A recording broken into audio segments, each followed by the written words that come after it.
Deputi Penindakan dan Eksekusi KPK Asep Guntur Rahayu pada Rabu 4 Maret 2026 menyebut bahwa Bupati Pekalongan Fadia Arafik menggunakan modus perusahaan ibu dalam kasus dugaan korupsi pengadaan barang dan jasa di pemerintah Kabupaten Pekalongan.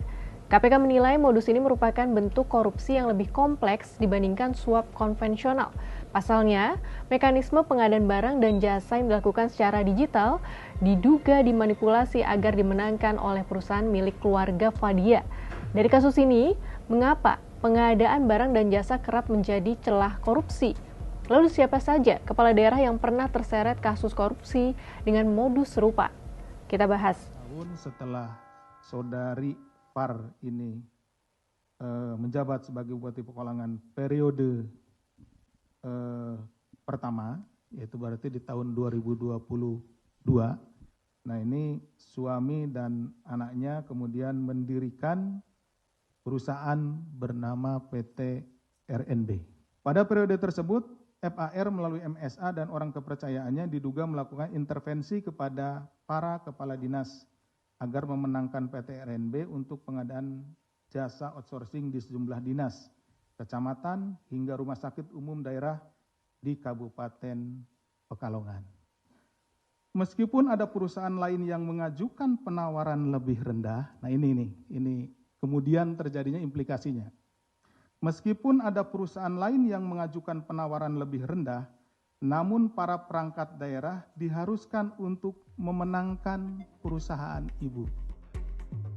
Dari hasil penyelidikan KPK, dugaan korupsi ini berlangsung sejak periode pertama kepemimpinan Fadia sebagai Bupati Pekalongan 2021 hingga 2024. Pada 2022, Mukhtarudin Ashraf Abu, suami Fadia bersama Muhammad Sabik Ashraf, anak Fadia, mendirikan perusahaan yang bergerak di bidang pengadaan barang dan jasa bernama PT RNB. Pada 2025, PT RNB mendominasi proyek pengadaan jasa outsourcing atau tenaga alih daya di lingkungan Pemkab Pekalongan. Perusahaan tersebut memenangkan pengadaan pada 17 perangkat daerah setingkat dinas, 3 rumah sakit umum daerah atau RSUD, serta 1 kecamatan. Jika ditelusur lebih jauh sepanjang 2023 hingga 2026, transaksi yang masuk ke rekening PT RNB mencapai 46 miliar rupiah. Dana tersebut berasal dari kontrak antara perusahaan itu dan sejumlah perangkat daerah di Pemkab Pekalongan. Namun dari total dana tersebut hanya 22 miliar rupiah yang digunakan untuk pembayaran gaji.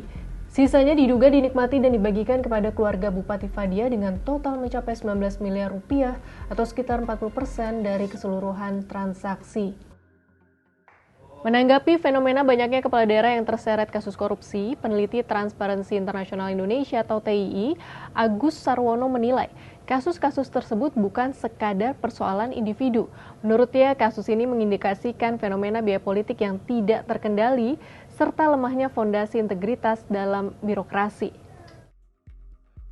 Pola kickback proyek melalui perusahaan milik orang dekat menunjukkan masih lemahnya integritas penyelenggaraan politik lokal.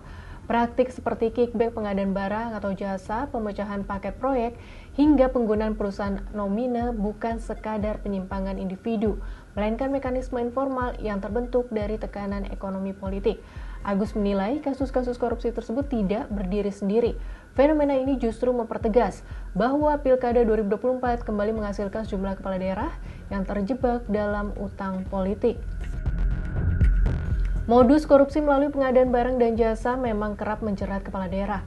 Beberapa kepala daerah hasil Pilkada 2024 yang terseret kasus serupa, antara lain Bupati Kolaka Timur Abdul Aziz pada Agustus 2025. Kemudian pada November 2025, Gubernur Riau Abdul Wahid dan Bupati Ponorogo Sugiri Sancoko juga terseret kasus serupa.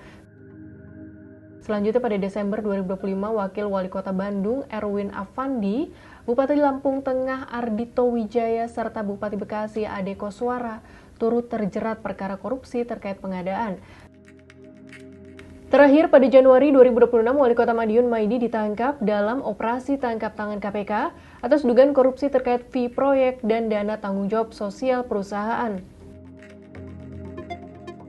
Sahabat Kompas, digitalisasi pengadaan barang dan jasa di lingkungan pemerintah daerah sekali lagi belum sepenuhnya menutup celah korupsi.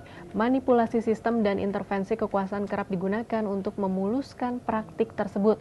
Lalu, apakah ada sistem yang benar-benar mampu mencegah korupsi kepala daerah yang terus berulang? Bagaimana menurut sahabat Kompas?